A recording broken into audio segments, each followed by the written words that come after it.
करो ना बंधन करो, मुझे गाली दो आप, आपकी गाली से मुझे कोई फर्क नहीं पड़ने वाला है, लेकिन धर्म को और राष्ट्र को गाली ना दो, राष्ट्र को गाली ना दो, ध्वज को गाली ना दो। पंथ तो कभी संकट में रहा नहीं, पंथ तो कभी संकट में रहा नहीं, तो धर्म संकट में हमें धर्म की रक्षा करनी है और धर्म को बचाना है।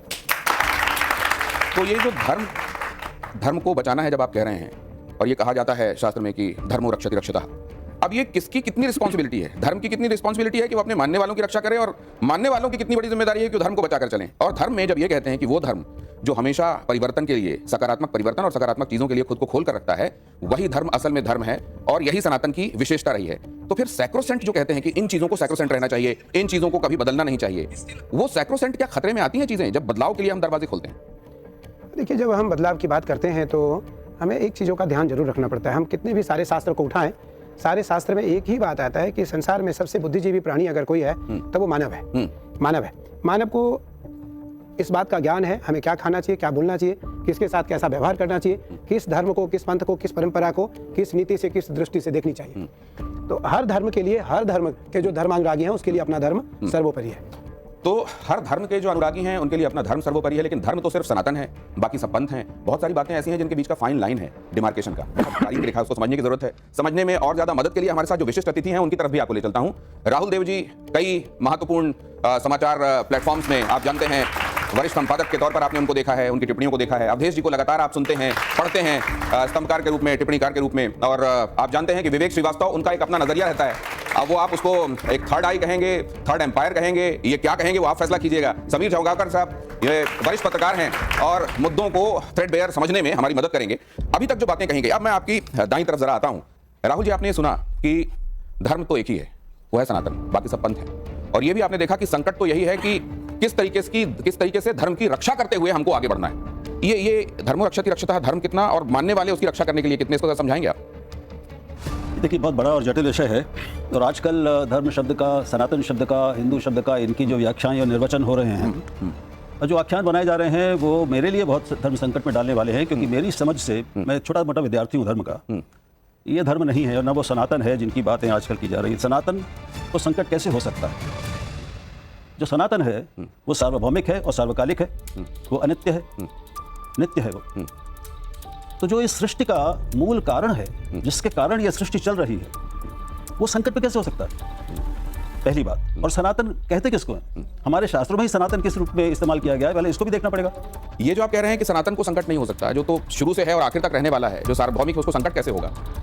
क्या इसी सोच ने सनातन को बहुत डेंट लगाने का, हम क्या निश्चिंत हो गए इस सोच के आश्रय और इसीलिए सनातन को समस्या हुई? अवधेश जी से जरा ये बात ले लेता हूं मैं। देखिए, इस समय हमारे देश में राहुल जी भी हैं, हमारे बड़े भाई की तरह बुद्धिजीवियों का एक वर्ग है जिनको लगता है कि मतलब हमारा उदारवाद इसी में है कि हम उदार दिखते रहें और उदार दिखना भी चाहिए। लेकिन जब 10-10 हजार लोग एक साधारण वाक्य पर FIR दर्ज होने के बाद सिर तन से जुदा के नारा लगा के निकल रहे हैं जगह जगह, और जब शोभा यात्राओं पर, रामनवमी की यात्राओं पर, हनुमान जयंती पर, हिंदू धर्म के प्रथम दिवस पर या प्रतिमा विसर्जन पर हमले हो रहे हो, चारों तरफ पत्थर चल रहे हो, गोलियां चल रही हैं, और आपका देश इस आधार पर बटा हो, और जहां बटा हो वहां अगर हिंदू धर्म क्या रहा हो। अभी सुनिए, एक शक्ति पीठों का एक सम्मेलन, सर एक इनिशियल रिमार्क ले रहा हूं, इसलिए राहुल सर को भी मैंने बीच में रोका। आप अपनी पूरी बात कहिएगा। ये कह रहे हैं कॉन्स्टिट्यूशन नहीं है। नहीं, मैं ये जानना, आपने बीच में कॉन्स्टिट्यूशन बोला, ये महत्वपूर्ण बात है। नहीं, अब यहाँ जाना पड़ेगा मुझको आचार्य जी के पास। स्वामी जी, क्या सनातन धर्म में और कॉन्स्टिट्यूशन में क्या विरोधाभास है क्या? क्योंकि वो लोग जो कहीं पर ये कहा जाता है कि सनातन के खिलाफ खड़े हुए हैं, वो कॉन्स्टिट्यूशन की कॉपीज हाथ में लेकर चलते हैं। दिनेश जी, सनातन धर्म ने कभी संविधान को अपने हाथ में लिया ही नहीं। मैं आपको, देखिए, मेरा डिबेट का विषय इसलिए नहीं है क्योंकि मैं धर्म का विषय छात्र हूं और उपासना का साधु हूं। उपासना मेरा विषय है। हमारे सनातन धर्म ने कभी संविधान को अपने हाथ में नहीं लिया, कभी संविधान को अपने हाथों में नहीं लिया। हमने संविधान को धर्म जैसा ही स्थान दिया है। हमने संविधान को धर्म जैसा ही स्थान दिया है। धर्मो रक्षति रक्षितः, धर्म की रक्षा करने वाला धर्म से रक्षित होता है, संविधान की रक्षा करने वाला संविधान से रक्षित होता है। ये न त्वया धार मुकुंद बाल तदहम मनसा स्मरामि, यह स्कंद पुराण का श्लोक है। भगवान श्री कृष्ण कहते हैं, मैं सदैव धर्म का पालन करने वाला प्राणी, हम उनके अनुयायी हैं। महादेव कहते हैं, धर्म विलंबित मया, मैं धर्म का पालन करने में एक क्षण मात्र भी विलंब नहीं करता हूं। तो मुझे क्या लगता है कि संविधान को लिखने वाले भी सभी धर्म प्राणी सरस्वती के वरद पुत्र थे। हमारे यहाँ सरस्वती को एक मूल स्थान और प्रथम स्थान दिया गया है, इसलिए धर्म को मानने वाले जो प्राणी हैं वो कभी संविधान को अपने हाथों में नहीं लेते। फिर ये कॉन्स्टिट्यूशन की बात आपने क्यों की? और ये जब कॉन्स्टिट्यूशन में राम दरबार आपको दिखाई देता है तो क्या आता है आपके दिमाग में विवेक जी? नहीं, राम दरबार के अलावा और भी बहुत सारे चिन्ह हैं कॉन्स्टिट्यूशन में और बहुत सारी फोटो हैं, वो एक अकेली फोटो नहीं है। ये तो पहला मिसकंसेप्शन लोगों के माइंड से दूर करना चाहिए। देश सिर्फ हिंदुओं का नहीं है, सबका है, इसमें अनेकों धर्म संप्रदाय हैं। कॉन्स्टिट्यूशन वो गाइडलाइन है जिसके हिसाब से सब लोग अपना अपना धर्म व्यक्तिगत जीवन में पालन करें और शांति के साथ। नहीं तो इसमें कंफ्यूजन किसको है? कंफ्यूजन ये है कि मेरा पहला प्रश्न आपसे ये है, आपका एक स्टेटमेंट है कि असदुद्दीन ओवैसी को प्रधानमंत्री से डरना चाहिए, ये एक इंटरेक्शन में आपने कहा, और आपने कहा डरना भी चाहिए, और डरना इसलिए चाहिए क्योंकि नरेंद्र मोदी प्राइम मिनिस्टर हैं। तो अब ये मेरा ये सवाल है कि कहीं ना कहीं मेरी ये एक निराशा भी है, मेरी एक कंप्लेन भी समझिए कि धर्म गुरु, आपने बहुत अच्छा बोला कि मैं धर्म का नहीं विवेक जी, मुझको एक चीज लगती है, एक सेकंड सर, आप जो कह रहे हैं ना बहुत अच्छी बात कह रहे हैं सर, एक बात मैं आपको बीच में इसलिए रोक रहा हूं क्योंकि मैं भी इसी देश का रहने वाला हूं। एक बात मेरे भी दिमाग में आती है कि जिस तरीके से वो 15 मिनट याद दिलाते हैं, पौने 10 बज गए, 10 बजने में 15 मिनट बाकी हैं, अब 10 बजने वाले हैं, ये 15 मिनट जिस तरीके से वो याद दिलाते हैं देने के लिए वो है ना। नहीं, मैं सिर्फ आपसे पूछ रहा हूं कि ये बात भी आप दिमाग में रख के चलते हैं। आपने केस किया है? मैं आपसे असदुद्दीन ओवैसी ने केस किया है? आपने केस किया है क्या? असदुद्दीन ओवैसी ने केस नहीं किया ना? लेकर केस किया है? मैं सिर्फ ये जानना चाहता हूं, सुनिए आप मेरी बात, प्रधानमंत्री से डरना चाहिए, आपने केस किया है क्या इस बात नहीं, आप सुन लीजिए, मेरा प्रश्न है, उसका उत्तर उनको देने दीजिए, गरिमा और बढ़ेगी। मैं तो सिर्फ सप्लीमेंट कर रहा हूं। प्रश्न नहीं होंगे तो धर्म गुरु का ज्ञान आगे नहीं बढ़ेगा। अरे आप प्रश्नों को दबाइए मत, तो आपको यहां पे व्यवस्था मिल जाएगी। हां, तो मुझे ये वाली बात भी दिमाग में रखिए। बिल्कुल दिमाग में है। मेरा प्रश्न ये है, ये देश सबका है, ये एक डेमोक्रेसी है, प्रजातंत्र है, राजतंत्र नहीं है, ठीक? इसके अंदर चाहे प्राइम मिनिस्टर हो या प्रेसिडेंट हो या कोई भी हो, हम सारे एक बराबर हैं, हमें कोई ऊपर या नीचे नहीं है, डर की भावना नहीं है। लेकिन आपने अपने स्टेटमेंट में कहा कि असदुद्दीन ओवैसी को डरना चाहिए नरेंद्र मोदी से क्योंकि आखिरकार वो प्राइम मिनिस्टर हैं। ये आपने क्यों कहा? ठीक है, इसका सवाल का जवाब लेता हूं समीर चौगांवकर साहब। नहीं, मैं ये ले रहा हूं, ये सवाल वो जवाब देंगे, लेकिन उससे पहले समीर चौगांवकर साहब, कहीं ऐसा तो नहीं है कि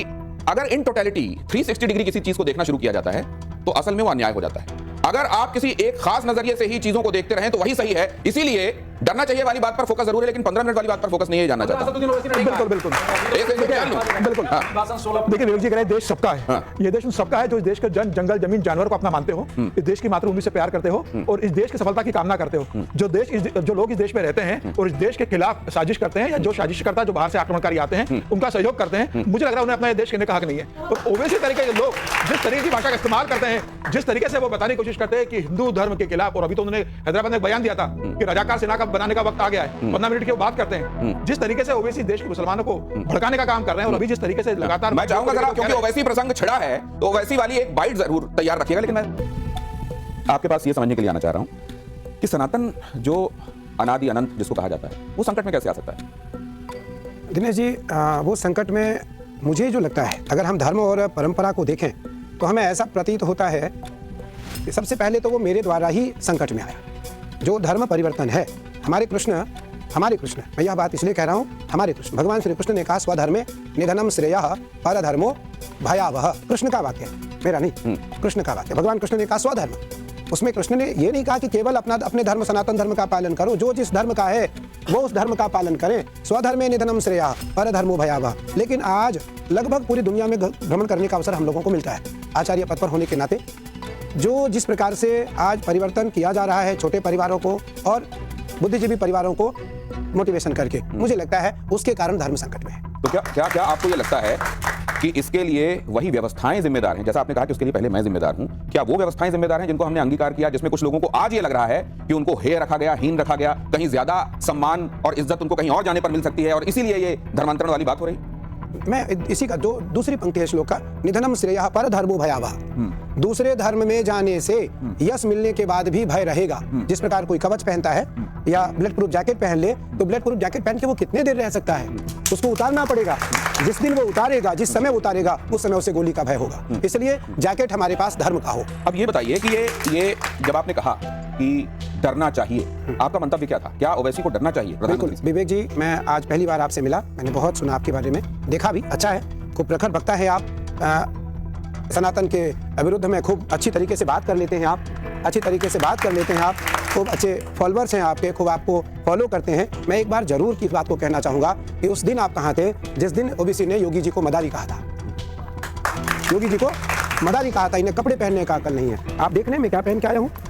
कोई वस्त्र नहीं है, क्योंकि हम सिला हुआ वस्त्र नहीं पहनते और इतना वस्त्र है, नीचे वस्त्र नहीं पहनते, हमारे टहनी से नीचे वस्त्र ना आए, हमारी परंपरा है। अब हमें कोई कह दे कि मैं भिखारी हूँ, मेरे पास वस्त्र नहीं है, नहीं, पहले हमारी मौलिक सिद्धांतों का अध्ययन आपको करना पड़ेगा कि साधु संतों का मौलिक अधिकार क्या है। एक दूसरा, ओबीसी से मेरा कभी कोई संबंध नहीं है, मैं कभी उससे मिला नहीं, मिलना भी नहीं चाहता। ठीक है, हो सकता है आप कभी गुप्त मिले हो। नहीं, अच्छा ठीक है। तो विवेक जी, उस व्यक्ति ने सनातन को उतनी गालियां दिया, उतने अभद्र टिप्पणी किया, मुझे जो प्रतीत है, मुझे लगता है संसार में उतनी टिप्पणी, उतनी अभद्र गालियां संसार में किसी ने भी सनातनियों को नहीं दिया होगा। मुझे लगता है उस समय आपका एक पिटीशन कोर्ट में क्यों नहीं गया कि मैं भी इस भारत में रहता हूँ, मैं भी इस भारत में रहता हूँ।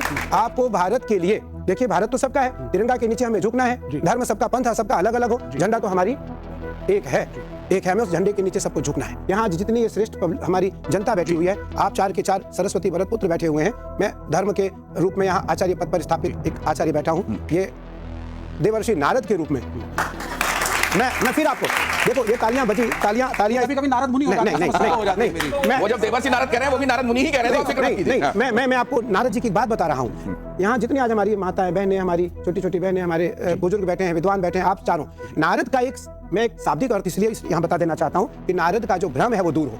नारद नारद नारद जिसकी वाणी कभी रद्द ना हो, वो नारद है। नारद साधारण शब्द, नारद नारद जिसकी वाणी रद्द न हो। और नारम ज्ञानम ददाति इति नारदः, जो हमारे जैसे, आप जैसे विद्वान को नहीं, हमारे जैसे मूर्ख को, हमारे जैसे सामान्य जनता को सत ज्ञान दे, वो नारद है, वो नारद है। नहीं, मेरा एक कहना है, मैं आपको 2 मिनट रोकूंगा सिर्फ। आपने योगी आदित्यनाथ जी की बात करी, नहीं आपकी आज्ञा से ये चलानू, नहीं आपकी बात पूरी होगी, आप ही की बात पूरी होगी, ये देख लीजिए, उसके बाद अपनी बात कहिएगा। ये चलाइए जरा। अरे जिहाद तुम जानते नहीं, जिहाद अगर किसी ने किया ना, फडणवीस, अल्लामा फजल हक खैराबादी ने अंग्रेजों के खिलाफ किया था जिहाद का फतवा देकर। जिहाद अगर किसी ने किया था इस देश को आजाद कराने के लिए तो मुरादाबाद के अल्लामा काफी ने दिया था। बुर्रे जिहाद, वोट जिहाद, धर्म युद्ध, लगता है फडणवीस तुम जरा थोड़ा दिमाग। वोट जिहाद करना पड़ेगा, ये तो हमने कई बार सुना। अब अगर उसको लेकर ये कहा गया कि फिर इसको काउंटर करने के लिए आपको धर्म युद्ध करना पड़ेगा, तो इस पर ये ओवैसी जी अपनी बात कह रहे थे। नहीं, मैं एक चीज पहले आप कह लीजिए जरा, ये प्रसंग हुआ है तो जरा इस पर टिप्पणी आ जाने दीजिए। देखिए, वोट हमारा मौलिक अधिकार है और हम वोट उसी को देंगे जो राष्ट्र का रक्षक होगा, जो राष्ट्र का रक्षक होगा। हम अपना मत का अधिकार उसी को देंगे जो धर्म का रक्षक नहीं, राष्ट्र का रक्षक होगा। धर्म का रक्षक अलग अलग हो सकते हैं, आप अलग धर्म के हो सकते हैं, मैं अलग धर्म का हो सकता हूं, आप अलग धर्म के हो सकते हैं, लेकिन राष्ट्र सबका है। जो राष्ट्र की रक्षा, राष्ट्र में सर्वोपरि कौन है? गंगा, गाय, मानवता, मौलिक सिद्धांत और राष्ट्रीय परंपरा, राष्ट्रीय ध्वज। इन 5 के प्रति जिसका समर्पण होगा वो वोट का अधिकारी है। देखिए, इससे ये जो कहा जा रहा है, इससे किसी का अहित नहीं होता, बल्कि इससे किसी का अगर होगा तो मंगल ही हो सकता है। लेकिन 2014 से पहले, 2014 के बाद और आगे सनातन आपको कैसा दिखाई देता है? देखिए, राहुल जी बहुत बड़े पत्रकार हैं, मैंने सुना है इनके बारे में, पर मैं एक बात बताना चाहूँगा कि आज जो हमारी चिंता का विषय है वो यह है बेटी रोटी और चोटी, बेटी रोटी और चोटी। आप हमें बताएं, जो जाति की बात आती है तो जाति तो हमारे यहाँ वेद की परंपरा है। एक मंत्र है, ब्राह्मणों से मुखम आसीत बाहु राजन्या कृता उरु तदस्य जात वैदा। तो भगवान के अंग से ही चारों की उत्पत्ति है, ब्राह्मण, क्षत्रिय, वैश्य और शूद्र। हमारे यहाँ अलग नहीं माना गया इसको, हमने अलग इसको दिया ही नहीं कभी। शूद्र जो है वो भगवान के पैर है, भगवान के, हम सदैव भगवान की पैरों की पूजा करते हैं। लेकिन आज जो हमारी युवा पीढ़ी है उनमें आपको धर्म परिवर्तन होते हुए नहीं दिखाई पड़ रहा है। जी, धर्म परिवर्तन मेरे हिसाब से एक आध्यात्मिक अपराध है, मैं उसके बहुत सख्त विरुद्ध अच्छा, ये तो बहुत अच्छा है। ठीक है, क्यों? लेकिन कुछ धर्मों में दूसरे लोगों को अज्ञानी और अंधकार में डूबा हुआ बताकर, समझकर उनको ज्ञान और प्रकाश के उसमें लाने की कोशिश में धर्म परिवर्तन का एक प्रावधान किया गया है। मैं समझता हूँ कि यही अपने आप में एक अनाध्यात्मिक भाव और बात है, तो मैं इसका सख्त विरोधी हूँ। बिल्कुल ठीक है, अच्छा है, क्यों अच्छा है? तो दूसरी बात, एक, अरे मैंने कहा अधिकार है, संविधान, आप उसको जस्टिस नहीं देंगे अपने समाज में। विवेक, अम्बेडकर ने गलत किया था। विवेक, मैं आप कुछ कहूं? अम्बेडकर पे बोल दीजिए। आपने उत्तर दे दिया। क्यों हिंदू धर्म? अरे सुन तो लीजिए महाराज। नहीं, विवेक जी कह रहे हैं कि धर्म बदलने में सर कोई दिक्कत नहीं। तो आप कब बदलने वाले हैं? अरे एक मिनट, हम तो मानते नहीं, आप मुझे बात बताइए। अरे विवेक श्रीवास्तव लिखते हैं आप। अम्बेडकर ने जिसने कॉन्स्टिट्यूशन लिखा, जिसने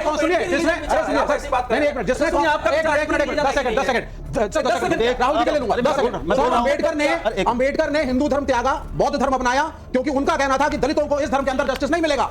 आप कह रहे हैं कि कन्वर्जन नहीं करना चाहिए, वो आध्यात्मिक है नहीं। अब आप इस पे बोलिए। मैं बोल रहा हूं, उन्होंने जिन कारणों से हिंदू धर्म छोड़ा और बुद्ध धर्म अपनाया, अगर आप उनको देखेंगे तो मैं उनको बिल्कुल चुनौती नहीं दूंगा। उनके जितना विद्वान बहुत कम हुए हैं इस देश में, और उन्होंने सारे धर्मों का बहुत अच्छा अध्ययन किया था, और उन्होंने हिंदू धर्म की कुरीतियों से, रूढ़िवादिता से, कट्टरता से और जातीय वैषम्य से और जो यंत्रणाएं दी गई दलितों के साथ, उससे एक मिनट, उससे दुखी होकर, और जब और कोई उपाय नहीं, उन्होंने बहुत प्रयास किए बात करने के, वो जगह जगह गए, सनातनियों की सभा में जाके गए और उनको वहां पे बोलने नहीं दिया गया। इस तरह के जब अत्याचार हुए तो इसके बाद उन्होंने एक भारतीय मूल के धर्म को ग्रहण किया। ठीक है, अब एक मिनट, अब संविधान की बात।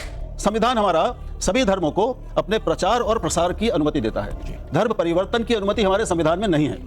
अगर हो तो बता दीजिए। अपने प्रचार और प्रसार की अनुमति मिलता है, लेकिन धर्म परिवर्तन की अनुमति नहीं। आप जरा वहां से, ये अवधेश जी भी हाथ खड़ा कर रहे हैं, समीर सर के पास भी जाना है। बड़े महत्वपूर्ण मुद्दों पर कुछ चर्चाएं ऐसी जो कभी थमती नहीं है, जैसे राम मंदिर को लेकर भी चर्चाएं आज तक चलती हैं कि इतने महत्वपूर्ण मुद्दे पर सैकड़ों सालों का इंतजार जब समाप्त हो रहा था तो कम से कम सभी बड़े धर्माचार्यों को एक मत दिखाई देना चाहिए था।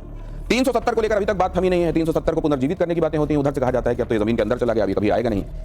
आपकी टिप्पणी क्या है? दिनेश जी, मैंने आपको पहली बार ही कहा कि अपने जो मत हैं, हमारे जो अपने विवेक हैं, राहुल जी ने अपनी बात अभी बताई, बहुत मुझे अच्छा लगा और थोड़ा खराब भी लगा कि सनातन की कुरीतियों के कारण लोग धर्म का परिवर्तन करते हैं। मैंने सनातन नहीं कहा, अभी कहा आपने, मैंने हिंदू धर्म का। हिंदू धर्म मतलब सनातन ना, दोनों अलग हैं स्वामी जी। मेरा मत है, बहुत विनम्रता से कह रहा हूँ, मेरी परिभाषा समझ अलग राहुल जी, हिंदू का कोई धर्म नहीं है, हिंदू धर्म नहीं है, हिंदू का एकमात्र धर्म है सनातन। हिंदू का एक धर्म मात्र है सनातन, हिंदू का कोई अपना धर्म नहीं है। मैं आज आपको पहली बार आचार्य होने के नाते मैं आपको यह स्पष्ट कह देना चाहता हूँ, जो हिंदू राष्ट्र चाहते हैं वो, या जो हिंदू राष्ट्र की बात करते हैं, सनातन राष्ट्र था, सनातन राष्ट्र है और सनातन राष्ट्र ही रहेगा। हिंदू का कोई, हिंदू देखिए, हिंदू की एक परंपरा है। हिंदू कौन है? हमने कहा ब्राह्मण, क्षत्रिय, वैश्य और शूद्र, चारों हिंदू है, चारों हिंदू है। हिंदू के बाद कौन आया? सनातन के बाद कौन आया? बौद्ध। बौद्ध के बाद कौन आया? जैन। अवतार का वर्णन है हमारे भागवत में। मैं आपको जो भी कुछ कहूंगा मौखिक नहीं कहूंगा, शास्त्र से कहूंगा। मुझे लगता है सनातन से अधिक सरल कोई धर्म नहीं है, सनातन से अधिक सरल कोई प्राणी नहीं है। लेकिन आज जो दिनेश जी की वाक्य है कि जब राम जन्मभूमि की बात आई तो हमारे ही धर्म के बड़े धर्माचार्य आपस में बटे। क्यों बटे? वो किसी न किसी कारणवश मतांतर में जाकर के फंसते हैं। भगवान कृष्ण इसी बात पर जोर देते हैं कि अन्य धर्म जो है आप उसका भी सम्मान करो, जो वो लोग सम्मान करते हैं जो जिस धर्म के। हम किसी धर्म की टिप्पणी करते हैं? कभी नहीं करते, ना कभी करेंगे। लेकिन सनातन से इतर ना कहीं जाएंगे, सनातन से इतर ना कहीं रहेंगे, सनातन से इतर ना किसी धर्म को स्वीकार करेंगे। लेकिन यही पे एक धर्म संकट है स्वामी जी। मेरा भी यही। अगर मान लीजिए अलग अलग तरह के विचार हैं किसी समाज में, कहते हैं समाज को इवॉल्व करने में, उसको और आगे ले जाने में वो अलग अलग तरह के विचार महत्वपूर्ण होते हैं। और वहीं ये भी माना जाता है कि बटेंगे तो कटेंगे। तो ये बटना कहां लागू है, कितना लागू है, ये किस संदर्भ में है? क्योंकि इसकी अलग अलग व्याख्याएं भी हो रही हैं। बटेंगे तो कटेंगे की चर्चा हर जगह है और बटेंगे कटेंगे का इंटरप्रिटेशन भी, उसका तर्जुमानी भी अपने अपने हिसाब से हो रहा है। आपको क्या लगता है क्यों कहा गया है और क्या मंतव्य है? देखिए, क्योंकि मैं किसी राजनीतिक विषय पर कोई उत्तर नहीं देना चाहूँगा। मेरा एक विषय है कि सत्ता, भगवान कभी किसी गर्भ में, माँ के गर्भ में नहीं आए, भगवान किसी स्त्री के गर्भ में कभी नहीं आए, एक बार आए। आपको विद्वान है आप चारों, एक बार भगवान कृष्ण एक स्त्री के गर्भ में गए परीक्षित को बचाने के लिए। मैं ये जानना चाह रहा हूं कि 370 राम मंदिर जैसी बातों पर पटाक्षेप कहीं पर होगा या इसको लेकर चीजें चलती रहेंगी? हम सभी राम मंदिर के समर्थक थे, समर्थक हैं, समर्थक रहेंगे। राम हमारे आराध्य थे, राम हमारे आराध्य हैं, राम हमारे आराध्य रहेंगे। रामो विग्रहवान धर्म। राहुल जी, एक समय पूरी सत्ता, पूरी पृथ्वी राम की थी। उस राम के समय में एक छोटी सी दृष्टांत में अपनी बात आपके सामने खत्म करूंगा। एक दिन राम के सामने मेरे जैसा कोई साधु मांगने के लिए गया, राम मुझे कुछ दो। राम ने कहा, मैं आज झंझन दरिद्र हूँ। दरिद्र नहीं, मैं झंझन दरिद्र हूँ। आज मेरे पास आपको देने के लिए कुछ भी नहीं है। क्या है आपके पास? तो राम ने कहा, वाल्मीकि रामायण का श्लोक है कि वैदे ही च महाभागा सौमंगल्यावशेषिता। जिस प्रकार अगर आपसे आप अभी कुछ मुझसे मांगे तो मेरे पास इस रुद्राक्ष के सिवा देने के लिए कुछ नहीं है। राम ने यही बात कही उस सन्यासी से कि सीता के मंगलसूत्र के सिवा मेरे पास देने के लिए कुछ नहीं है। क्या हुआ? कहाँ गया सब? आप कहाँ गई आपकी संपत्ति? राम ने कहा, मैंने यज्ञ में सब सन्यासियों को, ब्राह्मणों को, याचकों को, गरीबों को दान दे दिया। लेकिन सन्यासी ने क्या कहा? आपने धर्म का त्याग नहीं किया। राम ने कहा, यही मेरी मर्यादा है। मैं अकिंचन हो जाऊंगा लेकिन मैं अपनी मर्यादा का खंडन नहीं करूंगा। उस कारण राम की सत्ता सार्वभौम हुई। राम की सत्ता। स्वामी जी, आपने माला का जिक्र किया तो एक बात मैं जानना चाहता हूँ। समीर जी भी आपसे कुछ पूछने के लिए उद्यत हैं कि जब आप अंबानी के यहाँ शादी में गए तो आपने आशीर्वाद दिया और माला भी दी, एक विशेष माला। बहुत सारे लोग कहते हैं कि देखिए, अंबानी जी ने बुलाया तो तमाम बड़े बड़े धर्माचार्य उनके पास चले गए। ये उस इंटरव्यू में भी ये बात कही गई थी जिसका जिक्र आप करते हैं कि गरीब की कुटिया में हमारे जो बड़े धर्माचार्य हैं वो नहीं जाते। अरे नहीं, क्या बात कर रहे हैं? पहली बार अमीर में गए, बाकी गरीब में ही जाते हैं। और मैं आपका ये मुझे लगता है भारत का सबसे अच्छे, ये जरा विजुअल भी प्ले कीजिए। जब स्वामी जी बात कर रहे हैं साइड में विजुअल प्ले कीजिए। मेरी बहन, भारत के सबसे अच्छे चैनल में आज हम पहली बार आए हैं। मैं पहली बार उस शादी में गया और बिना 1 रुपया दक्षिणा लिए वापस आया। अंबानी जी भी इस चैनल के माध्यम से मेरी बात सुन सकते हैं, मेरे बहुत प्रिय हैं अंबानी जी। मैं दोनों बच्चों को एक रुद्राक्ष की सुंदर माला बना करके भगवती को स्पर्श कराकर, महादेव को धारण कराकर दोनों बच्चों को मैं धारण करवाया। और कोई भी सन्यासी बिना 1 रुपया दक्षिणा लिए आया, हम लोगों ने कोई विदाई वहां से नहीं ली। इसलिए नहीं ली क्योंकि मैं वहां आशीर्वाद देने गया था, लेने नहीं गया। पूंजीवाद को आशीर्वाद देने में क्या फायदा?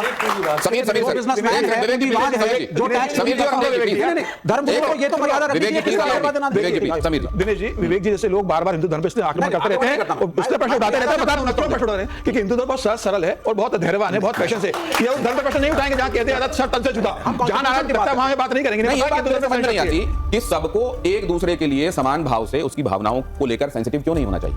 मैं ये जरा नुमानी साहब ने क्या कहा, जरा इसको प्ले कीजिए।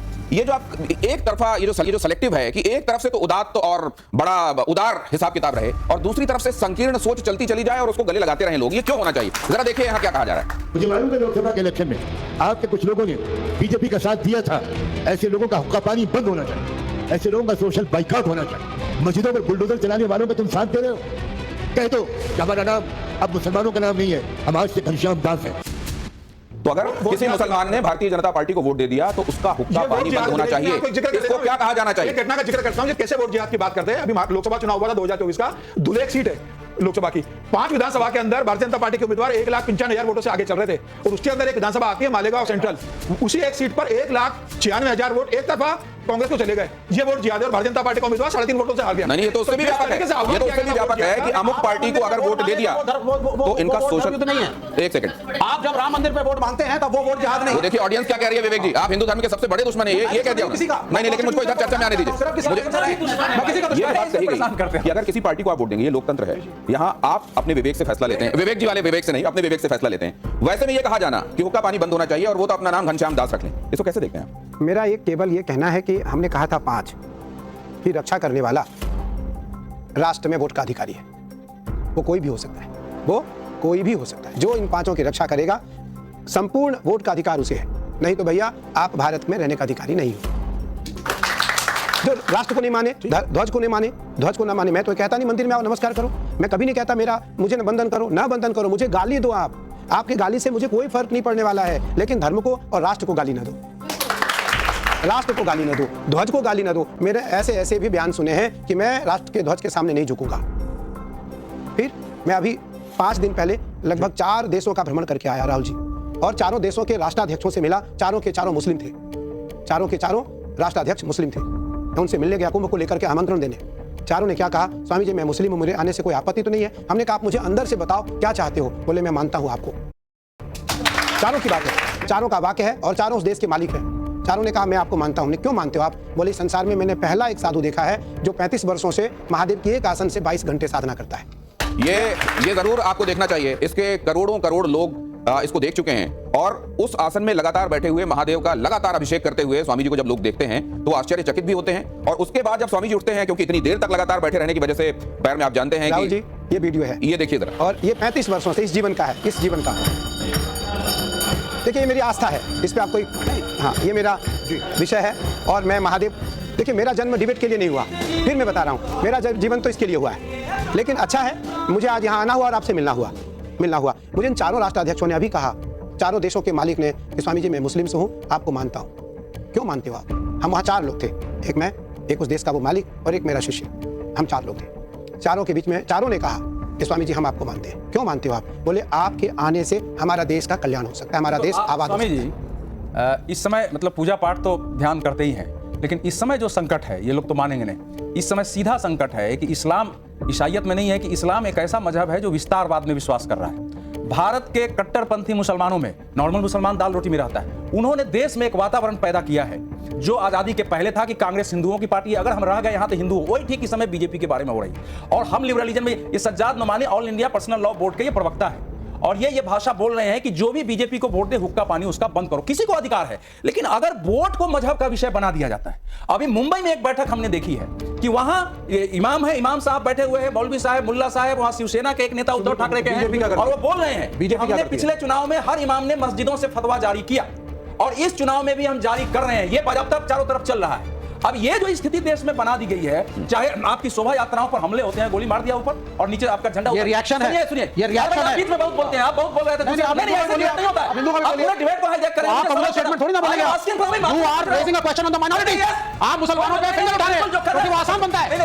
बीजेपी राम मंदिर के नाम पे वोट मांगते हुए फाइनल नहीं है, तो दोनों के बारे में बोलिए। इससे उलझूंगा, मेरा नहीं होगा। सुनिए, आप सुनिए, सारा ज्ञान आपके पास नहीं है। थोड़ा सा मैं इसको शांत होने देता हूं, थोड़ा सा इस टेम्परेचर को कम होने देता हूं और स्वामी जी आपसे निवेदन करूंगा मैं। ना दिनेश जी मेरा क्वेश्चन पूछ लेंगे। मेरा क्वेश्चन उसमें यह है कि जो स्थिति बने उस समय, इस समय के जो देश के साधु संत हैं, इस समय जो देश पर, राष्ट्र पर संकट दिख रहा है, उनका क्या दायित्व है? इस समय क्या करना चाहिए उनको? आम हिंदू समाज को कैसे खड़ा होना चाहिए? कि बोले वोट का विषय है, आज बीजेपी जो कह रहे हैं आपको सामने रख देता हूं। बांग्लादेश के मुद्दे पर भी बहुत दिनों तक लोगों ने ये उम्मीद की कि साधु संतों की तरफ से, बड़े धर्माचार्यों की तरफ से फौरन रिएक्शंस आने चाहिए। कि आपको लगता है कई बार धर्माचार्यों की तरफ से भी प्रतिक्रियाएं, सही प्रतिक्रियाएं आने में विलंब होता है?